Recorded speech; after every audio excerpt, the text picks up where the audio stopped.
toward the front. And for those of you, Mark, you just need to move your chair next to the podium. Okay. Those of you who have not already silenced your cell phone, please do it now. Mute, airplane mode, power off, leave it at home like I did. You got your choice, okay? And both of you have your cell phones muted, right? Yes. Yeah. Okay, good deal. Paul, Okay. who's our timekeeper? What's our time going to be? Jim. Okay. Yes. Okay. So we are the Montgomery County Eagle Forum, nonpartisan. We don't endorse. What we do is we schedule these events so that you, the people, have a chance to hear what the candidates have to say, and you have a chance to ask your questions. So that's why we're here, and we're glad that you are here. We're looking forward to this event, and we're going to begin with a word of prayer. I'm going to ask Brother Scott to come up and lead us. Thanks. Oh, see, it's already Okay, the candidates have drawn lots for who will go first, and Mr. Dawson will go first, and he'll have an opening statement of 2 minutes, and then Mr. Parker will have his opening statement. All questions will come from the audience. I'll probably drink. So, here they come. Yeah, no, it was We'll be drawing your name slips. If during the course of the evening you come up with a question and you didn't put your name on a slip, simply step out, put your name in that bucket, and we'll add them to the rest of the list so that everybody has an equal chance. The candidates will have 2 minutes to answer your questions. They each have a chance, 2 chances at rebuttals if they feel they need to rebut the answer of the other candidate, and then they'll have each a 2-minute closing statement. So with that, I would like to add one additional thing. The beautiful facilities we have here are compliments of the city of Shenandoah. I believe we have a couple councilmen here. Would you please stand so we can thank you?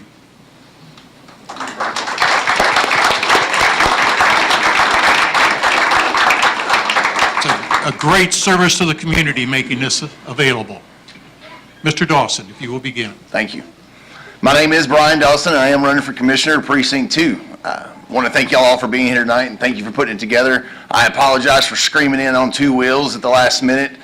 We had another event in West County, and I wanted to make sure I did my best to be at both. I had to leave my wife there. It's one of the reasons I got in this race was Precinct 2's, it's a pretty significant portion of Montgomery County, and Precinct 2 has not been receiving equal representation across the precinct, and it's time that that changes. And that's one of the things that I'm committed to bringing is making sure that everybody from West County to the east portion of Precinct 2 are fully represented.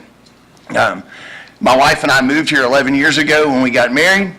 This is where we chose to make our home. We chose to make Montgomery County our home because it's such a great place to live.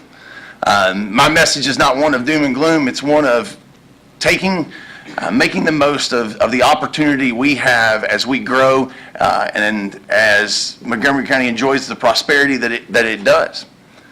But we need a new direction. We need a new direction in leadership. You know, we need leadership that's willing to listen to the will of the people and not fight against them.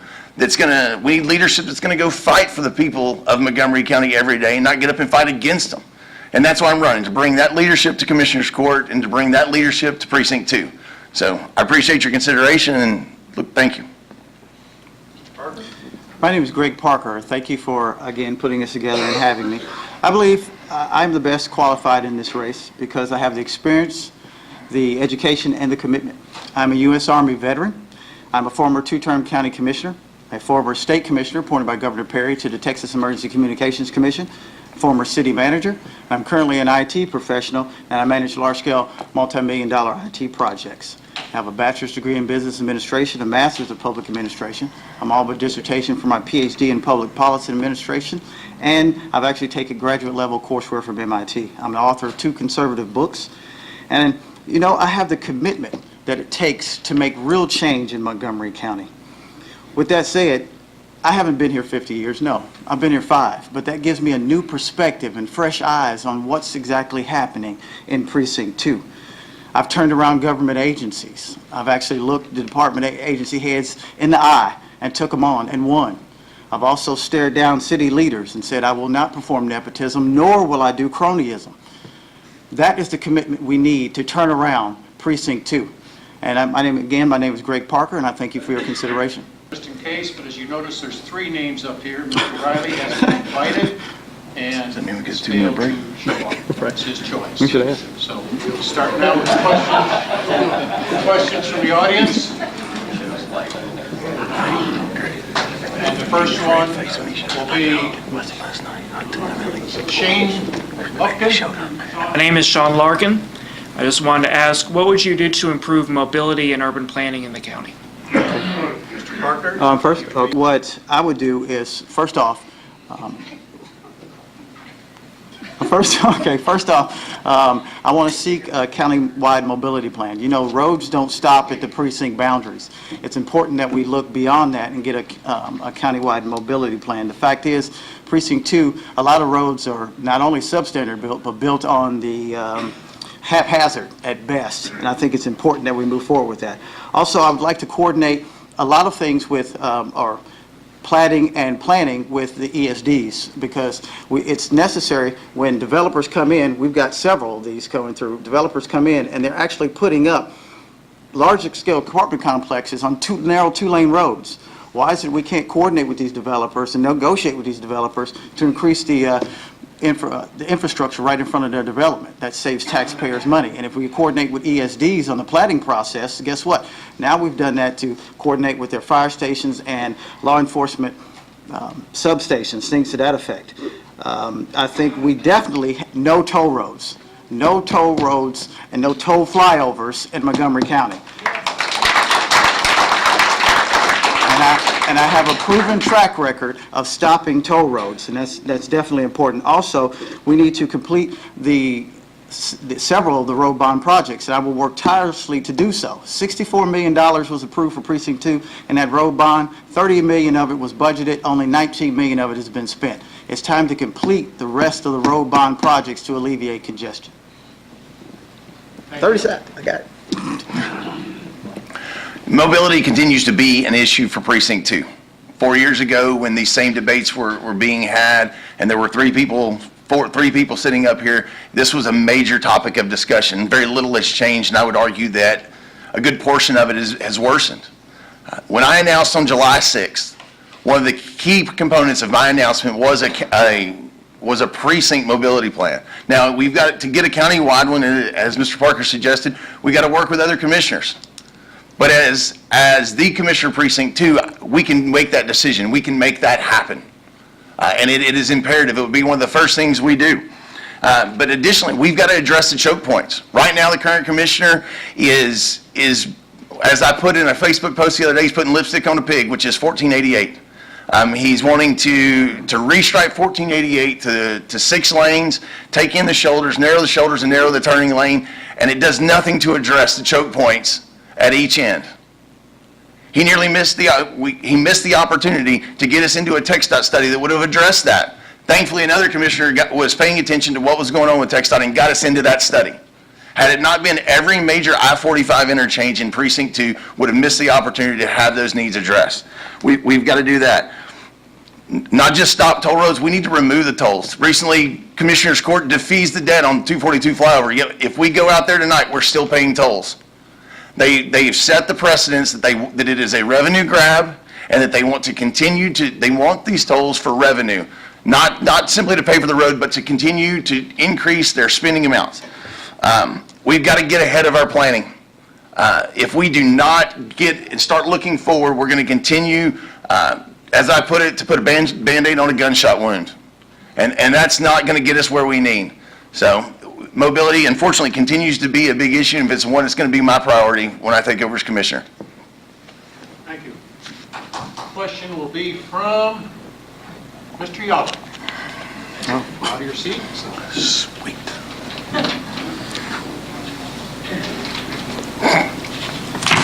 If you are elected, or at least win the primary and then defeat the Democrat in November, what reform can we look forward to that you will do with respect to the salaries of the members of the Commissioners Court?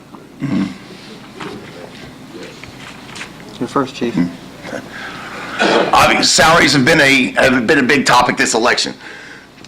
With regards to salaries, one of the reasons we are where we are with salaries is because of the way we've managed our cost of living. They throw them around like they're nothing, and that's what got us to the levels we are. But I can tell you that one of the things, whether or not we will lower our salaries or not, has been a big question. And I will tell you that no, I haven't said that I'll take a lower salary, but what I have said is that I'm committed to doing more for the people of Montgomery County as far as cutting spending, not just cutting $20,000. What I'm interested in is bringing my skills and my experience to Commissioners Court to do like they recently did and work with people like Commissioner Nowak to defease additional debt that saves this county millions of dollars, not $10,000 or $20,000 here.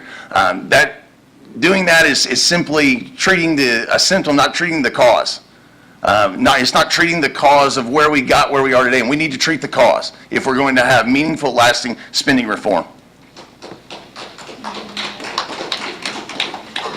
Well, I will say Mr. Dawson is correct. We do need to do more. I am firmly committed to reducing salaries for commissioners and department heads. We can do a salary review, or we can lean on, I think one of the previous HR directors did a salary review. We can lean on hers, but the fact remains is I'm firmly committed to doing so. Why? Because I believe you deserve more commissioners for less money.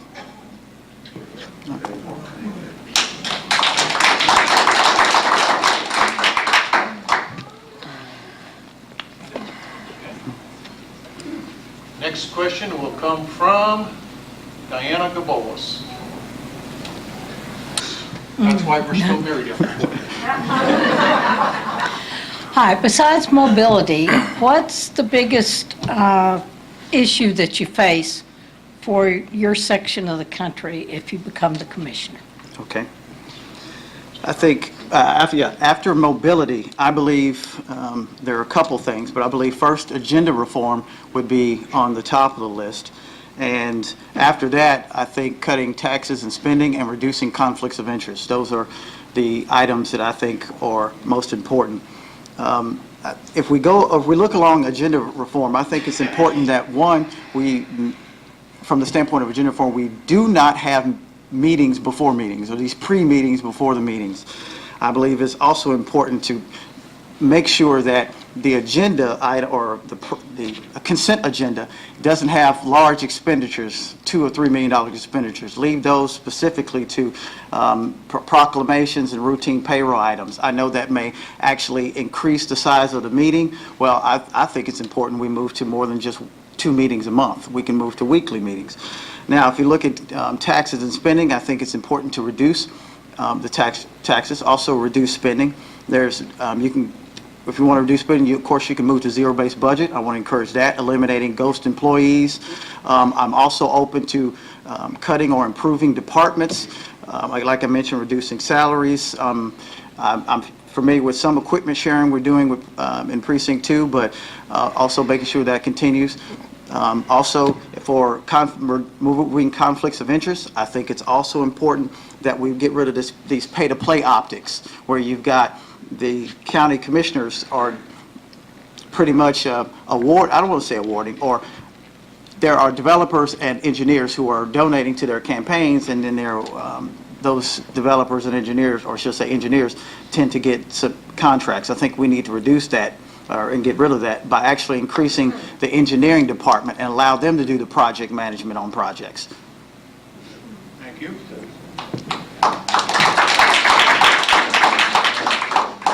Taxes. No question. No question. As I got out and I talked to people, it's unfortunate that I hear the conversation, unfortunate that I have the conversation over and over again, and it's people my parents' age that are, just gone into retirement or are looking and planning for retirement, and they're having to sell their home.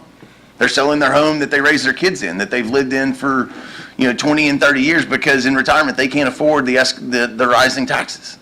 And a big component of that is a commissioner that understands the relationship between tax rate and assessed value. For too long, from too many, we have heard over and over and over again that I didn't raise your taxes, because they're hiding behind a stagnant tax rate. or a superficially lower tax rate while your assessment goes up, and every year we pay more and more taxes. We heard it this year. Unfortunately, Commissioner Riley is touting that over and over, that he's lowered the tax rate, that it's lower now than when he came into office.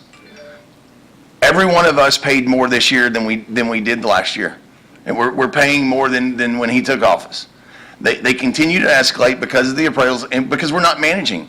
We're adding anywhere between, over the last few years, we're adding anywhere between $6 and $10 million in new property every year on top of the increased revenue from increased assessments. So a big portion of that is getting our spending under control and get better controlling that, prioritizing our spending so that we can better manage that tax rate and bring real relief to the taxpayers, not just superficially sound bites for campaigns. Next question will come from Ritzy Fletcher. My question is, why didn't you bring some? I know, I'm sorry. I just wanted to know if you support appraisals and spending caps. Is it me? I'm proud to say I'm the only one in this race that's never opposed spending and appraisal caps. I believe we need a commissioner, as I just said, we need a commissioner that is committed to fighting for the taxpayers, not against them. If we're going to get real property tax reform, it's going to take a multi-pronged approach. We've got to address spending, we've got to address how we prioritize our spending, but we also need appraisal reform to make sure that people don't continue to get appraised out of their houses and have those taxes going up. So we need a commissioner that's going to continue to fight for you, that's going to go, that'll go to Austin and fight for you during the next session, not fight against you. Unfortunately, Commissioner Riley, we know for a fact he went to Austin and he lobbied on behalf of Texas Association of Counties against the property tax reform bills that were in the session. The people of Montgomery County, the people of Precinct 2 deserve a commissioner that's going to fight for them, not against them. Okay. And while it is true in the past, about 10 years ago, I did vote for a proposition within Comal County to oppose appraisal caps. I will tell you why. Because our county Central Appraisal District was not a predatory district like Montgomery County.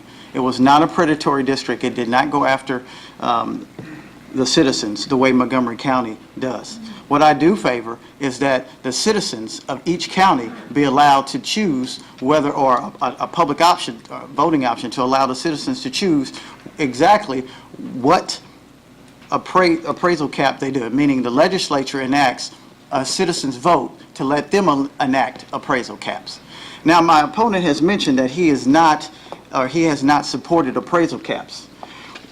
On a blog that he hosts on the Political Junkie Perspective, an article he wrote in December 11, 2014, he writes, and I quote, "While I agree Texans deserve a break on what seems to be their ever-increasing property tax bills that are supporting what seems to be encumbering spending increases, I do not believe further restrictions on appraisal caps is an appropriate way to go." So he actually does not, or he actually supports appraisal caps, according to his blog post that he posted on December 11, 2014.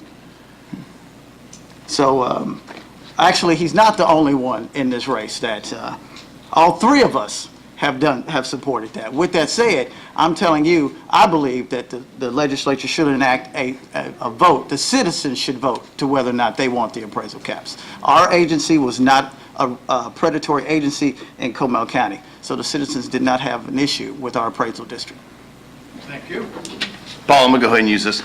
Okay. If you hand it. Yeah. Yes, I said it. I said it because we need management of our tax rate better. That doesn't mean that I don't support them.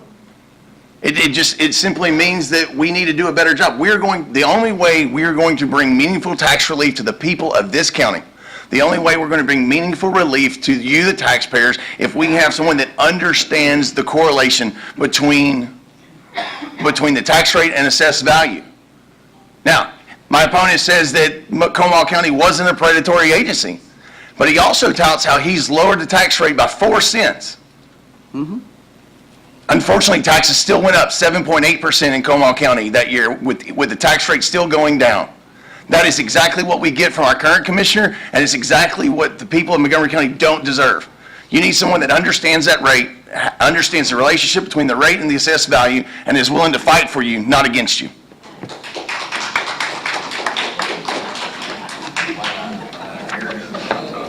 Oh, I understand that. Look, the fact of the matter is, in Comal County, the tax rate, actually, when I left Comal County, the tax rate was lower when I left than when I started. It was on average, it was the lowest tax rate in the region.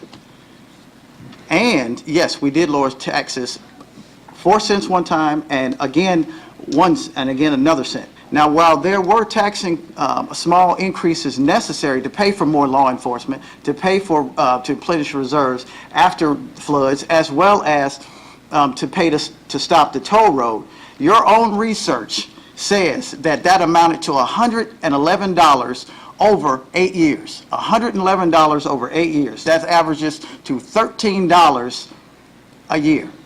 You know what? The toll road we stopped would have cost people more than $13 in that year. I guarantee it. So, ladies and gentlemen, I fought to keep a fair tax rate in Comal County, and that's what's important. And I do understand that difference because the people elected me twice in Comal County. All right. Next question will be from Bernadette McElroy.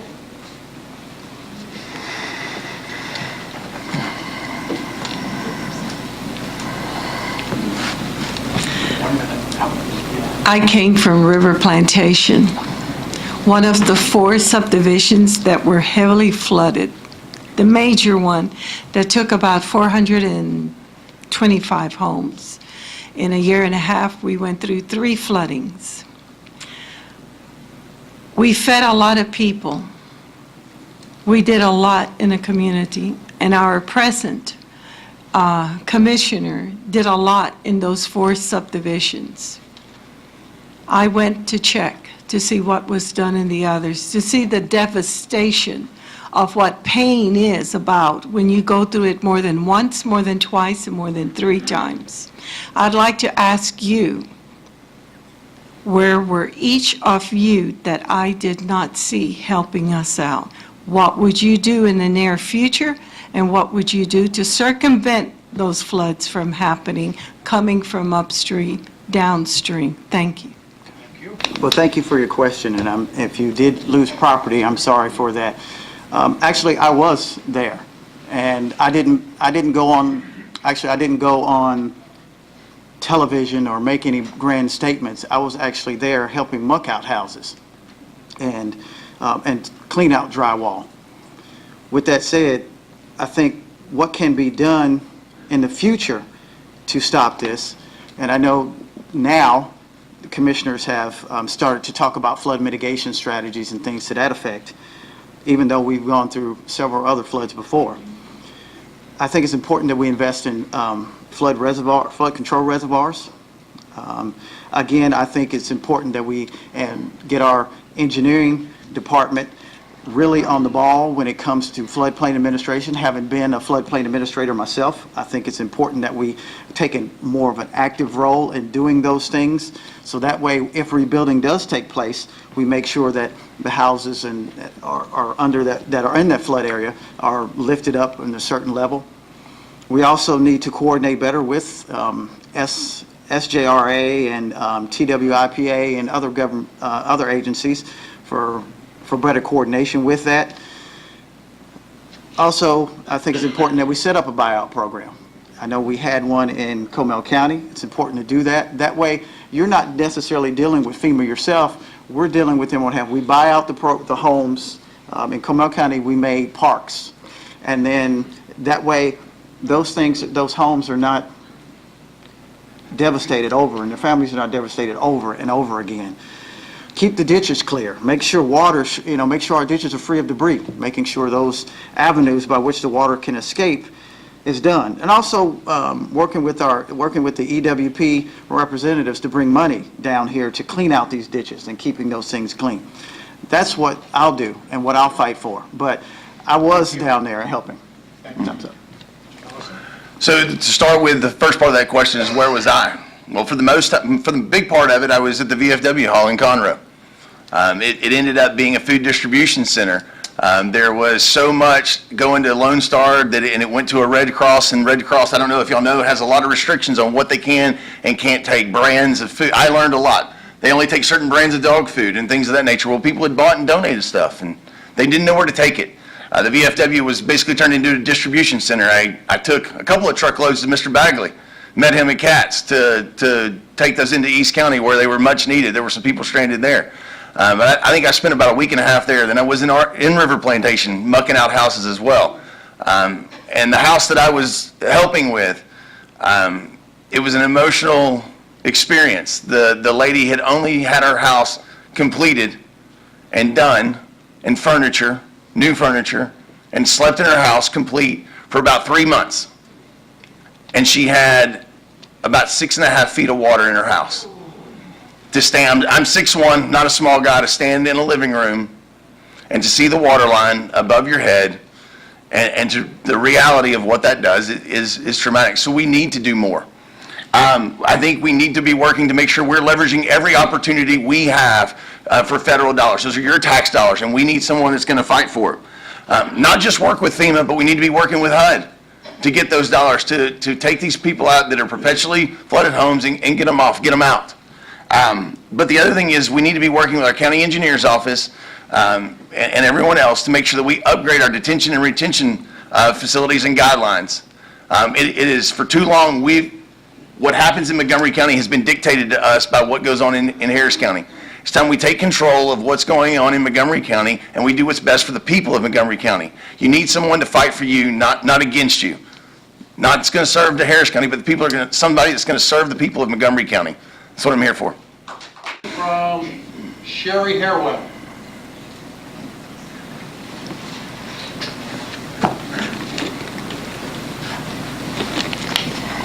Thank you. I just briefly, first of all, want to say thank you to the Montgomery County Eagle Forum. Y'all do these. I look forward to these every election season. Thank you so much, and thank you to the city of Shenandoah for allowing this venue to be available. I am Sherry Harrell I live in Precinct 2 now for over 20 years, and I'm concerned, this is just a broad question, you all have touched some issues, but if you can give more specifics, there's, in my opinion, a lot of ethical issues going on within Montgomery County at large, and specifically Precinct 2, and I'd like to know how each of you specifically would address the issues that you may be aware of, and just to help us be a little bit more confident in transparency and ethics going forward if you are elected. Thank you. You're absolutely right. The people of Montgomery County deserve to have their faith restored in their local government, because I think it's been eroded, especially over the last 3 years, unfortunately. I'll tell you that I'm the only candidate in this race that has offered up an ethics policy that would give Montgomery County the strictest ethics policy in the state of Texas. When they developed their ethics policy about a year ago, they used the Texas statute and the local government code as a block. They used it as a ceiling instead of an opportunity. They said, they'll tell you, they say it now, we've heard the county judge say it, we've heard Commissioner Riley say it, and this is what they're saying. We did as much as the statute will allow. Well, the legislature was in session. They had the opportunity to go to the legislature through a local bill and get us added to a local government code that allows El Paso County to do more. It allows El Paso County to fine people that violate the ethics policy. The two biggest questions that Commissioner's Court had were, how do you handle frivolous complaints, and how do we handle the appeals process? Both of those are answered in that local government code. Instead of, to me, that is the idea of conservatism. Why do we need to go and reinvent the wheel? The law is there. All we had to do was ask for inclusion into it, and we would have been able to do more and have the strictest policy in the state. So what I would do, that's what I would do. First thing I'll do, we would be sworn in on January 1st, 2019. I'll be in Austin lobbying to get that so that we can have the strictest ethics policy in the state of Texas. I do think it's important to fight for a stronger ethics policy, but the things we can do here right now, and also I have called for a stronger ethics policy as well. That's been in the paper, or on blogs or in the paper as well. I think what we can do right now is also take back the authority that Commissioner Riley gave away to the county judge, because right now the department heads report to the county judge, and as long as they curry favor with him, guess what? They keep their jobs. Well, in the building maintenance department, it has significant nepotism issues running rampant. Mr. Riley's office has nepotism issues running rampant. So once we get the authority back, then we can hold those department heads accountable. Also, if we need to, provide leadership and ethics training to those individuals. Get rid of the pay-for-play optics, like I had mentioned, but also I think it's important that we elect someone who's been in this situation and had the rubber meet the road. And when the rubber met the road, I rose above it. I faced down those corrupt department heads and got rid of them. I faced down city leaders and said, no, I would not do that. We need to elect someone that's been in that fight and fought that fight and came out on top. Thank you.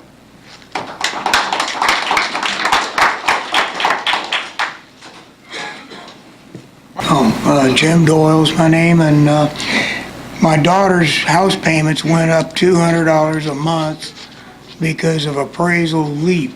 Not creep, but leap. Now, that building has been added to. They spent millions of dollars so they can get you in there and just make you accept artificial values increasing on your house so they can tax you more. Now, what are you going to do to put an end to that kind of thing? Because this appraisal place is, like you said, predatory. And what will you do to stop it? Thank you. We've got to do more with managing our tax rate, period. County commissioners, they have sole control over it. They can stop that. One of the things, if my push card's outside, it says hidden tax increases. And what I mean by that is simply they're hiding behind a stagnant tax rate year after year while they're raking in millions and millions of additional revenue and saying that they didn't raise taxes. If you pay more this year than you did last year, they raised taxes, period. I don't know how more clear to be about it. But then the other thing is we're headed into a legislative session. It's time we get real property tax reform passed. We had a state senator that led on that issue in the legislature. We had a county commissioner that led on that issue. They both stood with the lieutenant governor and advocated for real property tax reform. It's sad that 5 members of Commissioners Court and there was only 1 advocating for real property tax reform. I've said it before, I'll say it again, I'll continue to say it. We need a commissioner in Precinct 2 that's prepared to fight for you, not against you. We've had one fighting against us for too long. That is definitely the case. Commissioner Riley has been fighting against us quite a bit. You know, he mentions that he gave a 20% homestead exemption, and others have mentioned, and they gave a homestead exemption too, even though he voted against it first. But my point still remains is, you know, everybody can't take credit for the same thing. So, you know, you got to say, which one is it? Which one did it? But the fact remains is the commissioners do get somewhat of a voice on that board. They get to at least cast a vote. And the key is to cast a vote for a conservative person that wants to make sure that the appraisal district is not predatory, does not continue to do the things that they're doing now and giving us a tax increase even though we don't, even though the rate is going down. Also, I think it's important that the commissioners do work around the effective tax rate and not just work, solely work to the budget. And actually, if they work around the effective tax rate, we can bring that spending down. I think that's important there. So in answers to your question, make sure we vote for the right person on the appraisal district. Go to the Austin and make sure that what we're fighting for is we're fighting for the citizens to have a vote on whether or not they want appraisal caps. Some counties may not want it, but some counties, and some citizens in some counties do. So go to the legislator to fight for that. And that's what I will do. Thank you. Next question will be from John Words. John Wirtz, Precinct 2 resident, GOP Precinct Chair 69. Gentlemen, I want to commend you both for coming to this actual debate forum tonight while your opponent only showed up for a 30-second elevator speech to another group. Appreciate that. I had a question for Commissioner Riley, and it was about his hyphen gates, Toma Gate, Trailer Gate, that sort of thing, but he's not here. So my question is directed at Mr. Dawson. Brian, I've known you for about 10 years. You got me involved in politics, yet it became increasingly clear that you were in the establishment's camp. As we posted on usvotesmart.com, you were Craig Doyle's campaign manager that we're still paying for today. You further were president of the fake Tea Party that was a campaign of deception to get Craig Doyle and Charlie Riley elected. Their finances were in shambles when we checked. With all of this, how do you expect us to believe that you've truly cut ties with Judge Doyle, Commissioner Riley, and the rest of that consortium? Thank you. Mr. Dawson, since the question was addressed to you. Absolutely. Start. John, I appreciate you asking the question. I remember the night that I got you involved. It was at our precinct convention at the 9th grade center, if I remember. And then getting you to the Senate District Convention. I believe we went to the state convention together that year. I dispute your contingent that I have only ever supported establishment candidates. I've supported the candidates that I believe are the best candidates, period. Now, some people may want to label some of those as establishment, some people may label those as conservative, but I have supported the candidate. I've always fought for the candidate that I thought was best. As for the campaign of deception that elected County Judge Doyle and Commissioner Riley, as you put it, you're misleading. I've made it clear I had nothing to do with that organization then. It wasn't until after that I got involved. And Ginger, I know you can sit there and you can debate it, but what you're accusing me of is actually illegal. To be involved in a campaign and to work that as closely as you're accusing me of with a general purpose PAC is called collusion. And it is illegal. Now, after the May 29th runoff, did I get involved? Yeah, I did. We had a special Senate runoff going on. And there were organizations that weren't making decisions, and I believe very strongly that we needed to elect Senator Creighton as our next senator. So did I get involved to help there? Yes, I did. It wasn't long after that I left. I left because of the way they were going after the road bond. I left because of the way they were fixing to target Commissioner Nowak. Now, you want to ask me, how can you trust? How can you trust me? It's easy for me to sit here and tell you folks that you can trust me. I don't think that's a question that you should pose to me. I say you go ask Commissioner Nowak.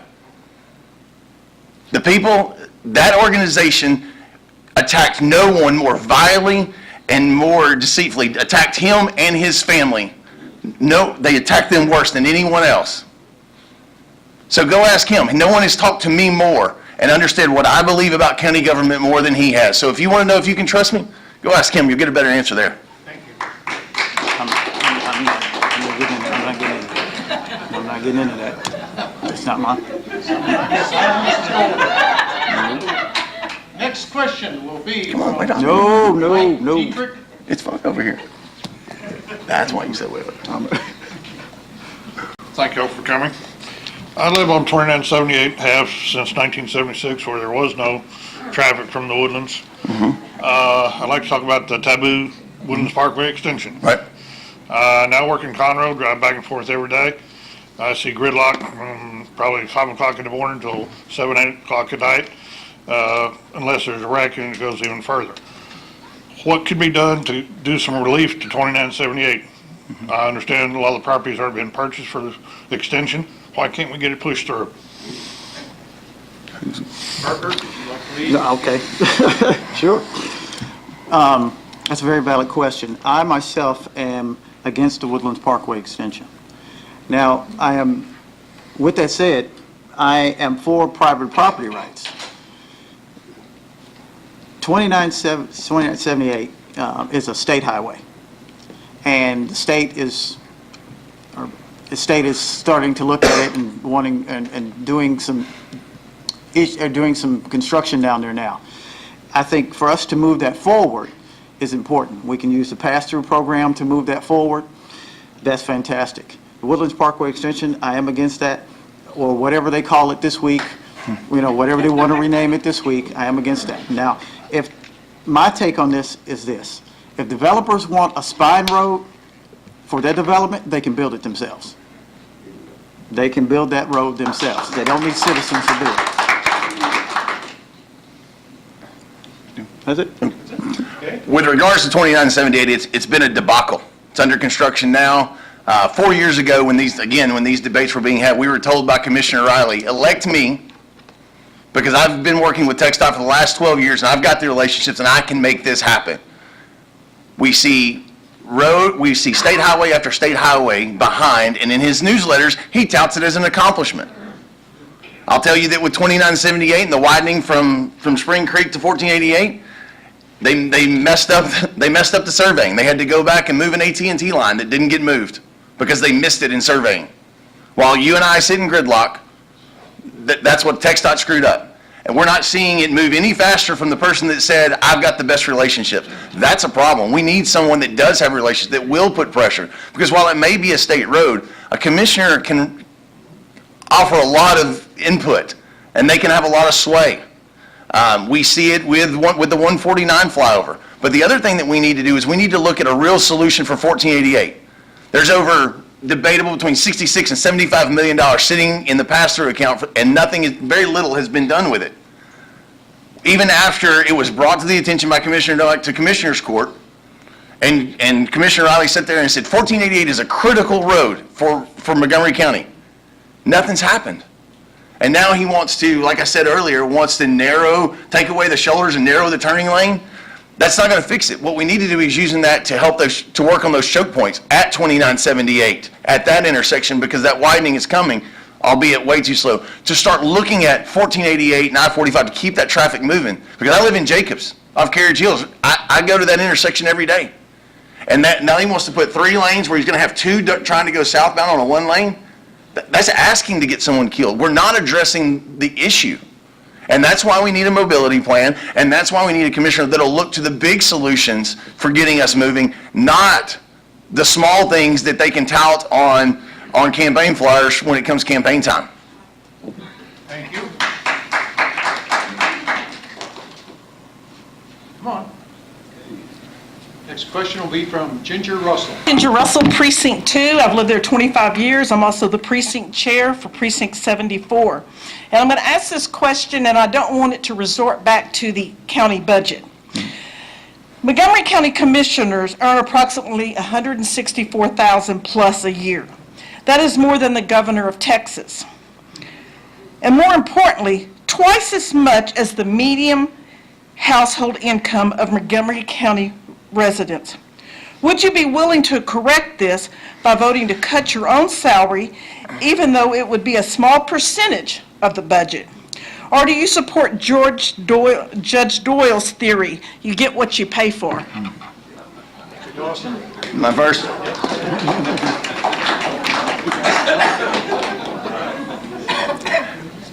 I've said, and I've been pretty consistent, that no. I mean, I think what we're doing there is we're treating the symptom, not the cure, not the cause. What we need to be doing is looking at how we're going to significantly cut the budget. I know you don't want it to go to the budget, but it is tied together, Ginger. I look at it and I see the complaints, and I've heard it, and I understand why people are upset at Commissioner Riley over his salary, because I hear the stories and I see the pictures that I get texts from people where, home in the middle of the day, and because they don't believe he's earning that salary. But I also see people in other parts of the county, they're not complaining about other commissioners or certain commissioners because they feel like they're earning them. I'll tell you that it is my intention to be elected, to be sworn in on January 1st, 2019, and go and earn every dime of that salary. And if you don't think I do, then I expect you to change it in 4 years. But I don't think that has a dramatic effect on the taxpayers. I don't think it has a dramatic the impact that we need to have on the county budget, and I don't think it's the direction we need to go.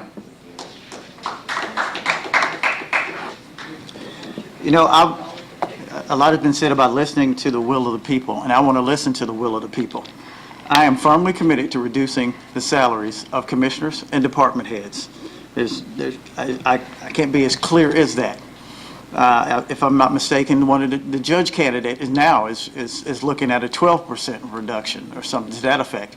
I'm going to align myself with that. If that's what it takes, commissioners do not need to be paid more than the governor, or on par with Harris County commissioners, and we have we have a lot less population than that. The fact of the matter is, I am going to give you a lot more commissioner for a lot less money.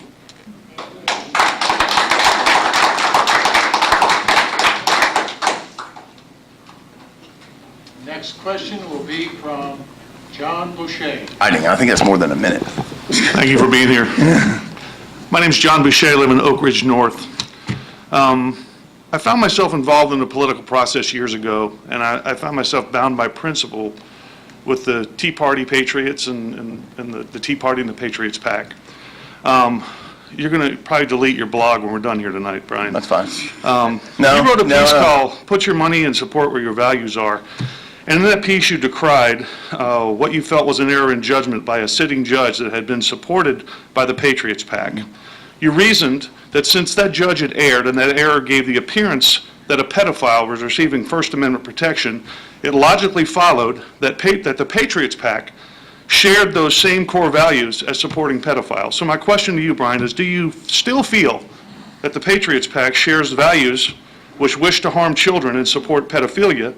And if so, why did you seek their endorsement? So first of all, seeking their endorsement, I went to a debate. I've gone to every debate I've been invited to. Secondly, they did support that judge. And when that judge started making decisions that put the children of this county in danger, they sat silent. They issued one small press release that they buried on their website, and that was it. Listen, John, I take that very seriously. I take that extremely seriously. And I've talked a lot in this campaign about accountability, about elected officials that need to be held accountable, about the people of this county needing to work to hold those people accountable.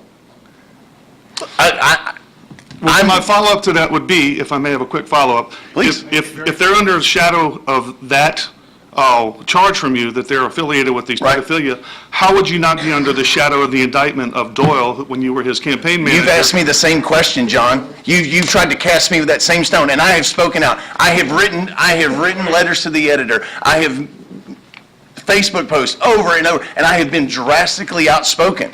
That's the difference. I've worked to hold it accountable. I've worked to right that wrong. I've worked to address the discrepancies and things we believe. Look, if you're going to elect a judge, if you're going to work and have a hand in electing a judge that gives First Amendment rights to a pedophile, it is your responsibility to stand up and stand against it. You yourself, you told me in one of our conversations, standing silent is an agreement. No? Yeah. And when you stand... You will be known by your fruits. Thank you. Oh, no. With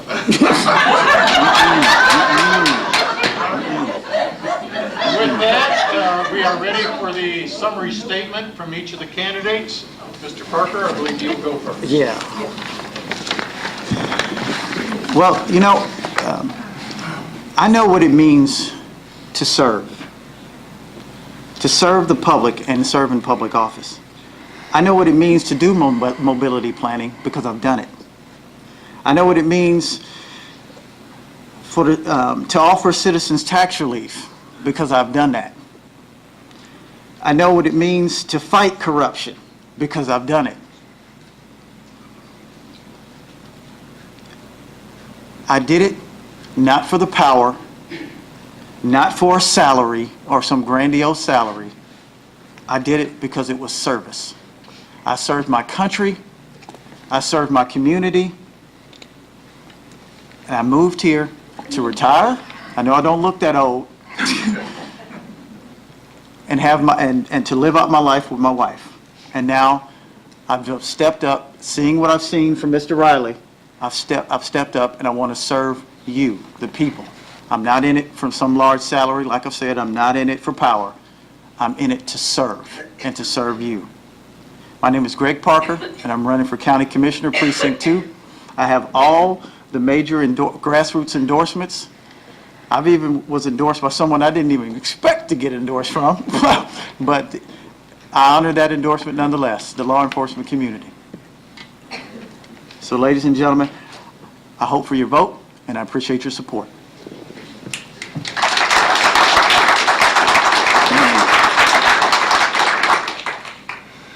I'm running for commissioner, like I said earlier, because we need a change in direction in our leadership. Too often from Commissioner Riley, we've heard him walk into Commissioner's Court and say, I don't know, I'm not prepared. On the homestead exemption, when he voted against it, he wasn't prepared. He said, I only had a day's notice for this. Unfortunately, state requires 72-hour notice on agenda items that are decisions to be made, so that tells me he wasn't prepared. On the appraisal budget, he sat on the appraisal board that sent a 17% budget increase to the Commissioner's Court for funding. And then when it came time for the vote, he looked at Commissioner's Court and he said on tape, it's the first I've seen of this budget. You sat on the board that created the budget and then said that's the first you've seen of it. That's not leadership, that's not engagement, and it's not right by the people of Montgomery County. We've got to fight for elected officials that are not only hold themselves accountable, but are willing to be held accountable. Yeah, John, you may not agree with me, but I understand. And we've talked about it at length, and I've enjoyed those discussions. But one thing you can't say is that I don't fight for what I believe in and I don't speak my own mind. I'm not beholden to anyone, any group, anybody. And anybody in this room that knows me knows that I will stand and fight tooth and nail for what I think is right. And I'm asking to fight for the people of Montgomery County and fight for Precinct 2. It's time for new leadership. It's time for the leadership that Montgomery County deserves. It's time for the leadership that Precinct 2 deserves. So I'm Brian.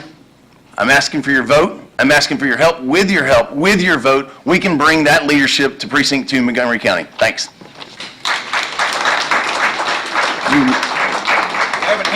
I want to rebuttal on the closing statement. I want to thank Brian Dawson for keeping us civil. Yeah. All right. That's it. Wait, no. We want to thank both our candidates for making themselves available. We want to thank you for turning out. We want to thank the city of Shenandoah for providing the facility. So if you will, look around your seat, make sure that there's nothing left over, nothing for them to clean up.